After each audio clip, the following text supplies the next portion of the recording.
In a quiet valley at the edge of the known world, where the sky seemed to lean down to kiss the mountains and rivers, whispered secrets only the wind could carry, there lay a monastery unlike any other. It was known as Shinzenji, the Temple of Deep Silence. The monks who lived there did not speak.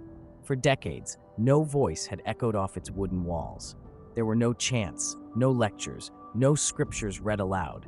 Only the sound of footsteps on stone, the breeze moving through pine, and the subtle breath of those who had learned the greatest lesson of all, that silence is not emptiness, but fullness beyond form. The world outside, however, had long forgotten this truth. A seeker with noise in his heart. One day, a young man named Riku came to Shinzenji. He had traveled across villages and deserts, crossed rivers and jungles, all for one reason: he was searching for answers. Life had not been kind to him. He had tasted the bitterness of betrayal, the emptiness of material success, the loneliness that comes when even surrounded by people. He had studied philosophy. He had read spiritual texts. He had debated with scholars. He had asked countless questions, yet none satisfied the ache in his soul. He heard whispers of a silent temple where wisdom was passed without words, and though it sounded absurd, he went, because nothing else had worked. When he arrived, he was confused. No one greeted him. No one asked his name. A monk simply bowed, handed him a simple gray robe, and gestured for him to follow. And so he did. Days of quiet, storms within. Riku spent the first few days trying to adapt. He woke with the bell at dawn, meditated in the hall, ate in silence, walked the gardens, watched the monks work with full attention, sweeping, raking, cooking, all without a single word spoken. But inside Riku, there was noise. "Why won't anyone teach me?"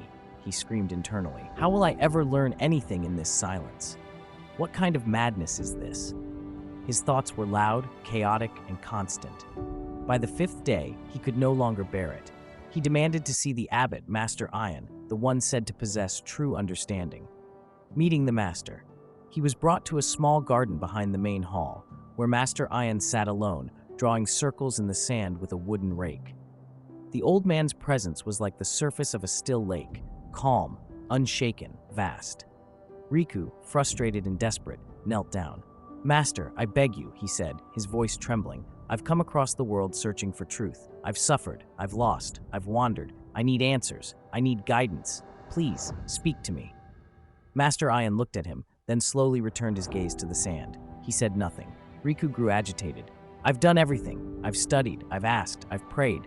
Why won't you say anything? Is silence all you have?" Still, the master remained unmoved. Riku's anger dissolved into grief. His voice broke. "I feel like I'm disappearing, like I don't even exist anymore. I thought this place would give me peace, but all I feel is emptiness." Master Ion paused. Then, without a word, he reached into his robe and pulled out a small mirror. He placed it gently on the ground in front of Riku. Riku stared into it. He saw his own face, worn, tired, wild with confusion. And for the first time, he noticed something. His eyes were not searching outward, but inward. And suddenly, the silence around him changed. It wasn't empty anymore. It was alive. The awakening. That evening, Riku sat alone in the same garden. But this time, he did not think. He did not speak. He did not resist. He watched. He listened. He breathed.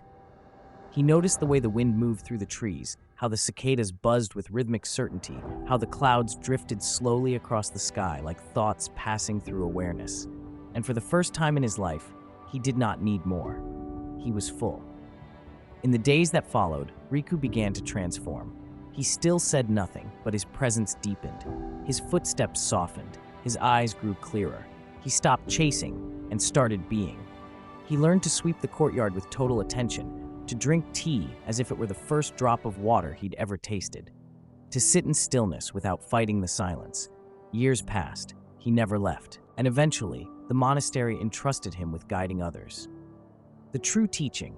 One morning, a new traveler arrived, full of questions, frustration, and pain. He asked Riku, now the elder, "What is the greatest lesson you've learned here?" Riku looked at him kindly, and after a moment, he simply said, "When I stopped trying to grasp everything, everything came to me." The traveler looked confused. Riku smiled and added, "Silence is not the absence of something. It is the presence of everything.